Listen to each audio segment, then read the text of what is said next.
Greetings, Green Thumb Gardening family. I'd like to reach back at you from right here at the Green Thumb Gardening channel, right here in Grow Zone 8B in Tipton, Georgia.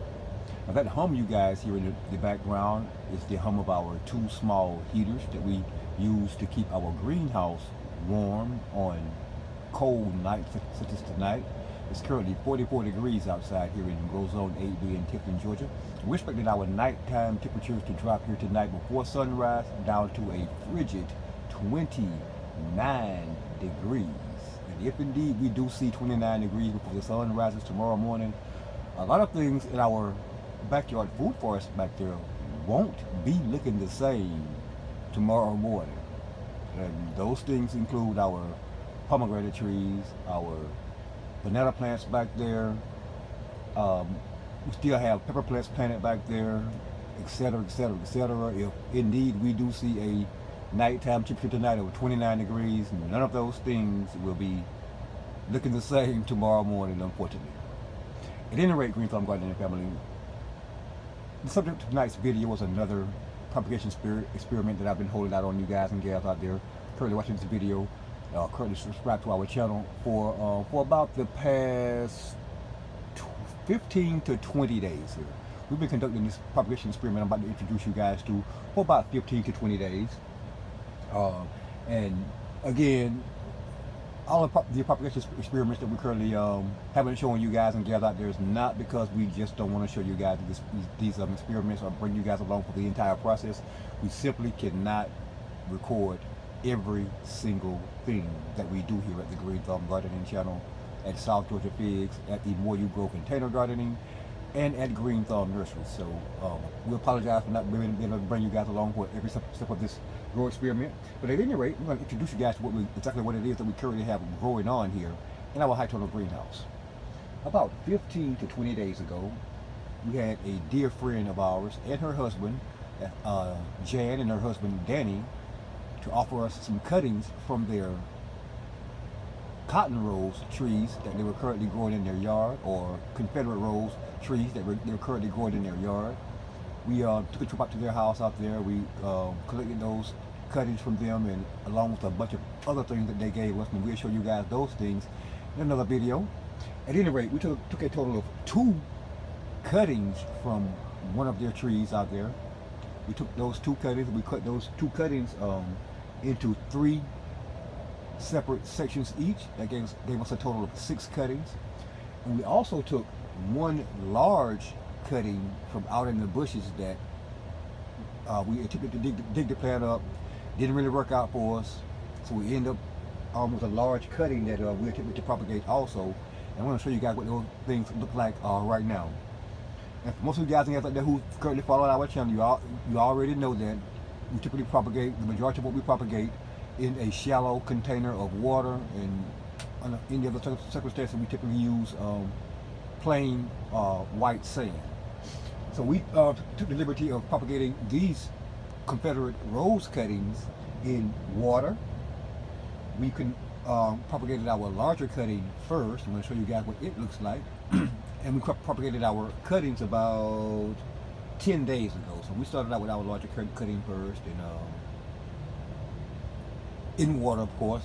We got that thing. What happened was the plant kind of died before we got it to our house, and we ended up losing like the majority of the root system. So we kind of set the whole thing over in a shallow container of water. We had a few more roots to actually sprout from the bottom of the cutting amongst the dead and dried out roots from the tree. And I'm going to show you what it looks like right now. First of all, bam! These are our 6 Confederate rose cuttings that we begun propagating in shallow cup of water about 10 days ago. I'll show you guys what that container looks like. It has a water window here on the side that lets us know when our water level is lower than what we need it to be. You guys look through that water window, you can already see the roots that have begun to form on those cuttings. But at any rate, I'm going to pull one out for you guys and gals currently watching this video. I'm going to try to be as gentle as I possibly can, because at this point, these roots are just like the roots on fig tree roots when they first begin to pop out.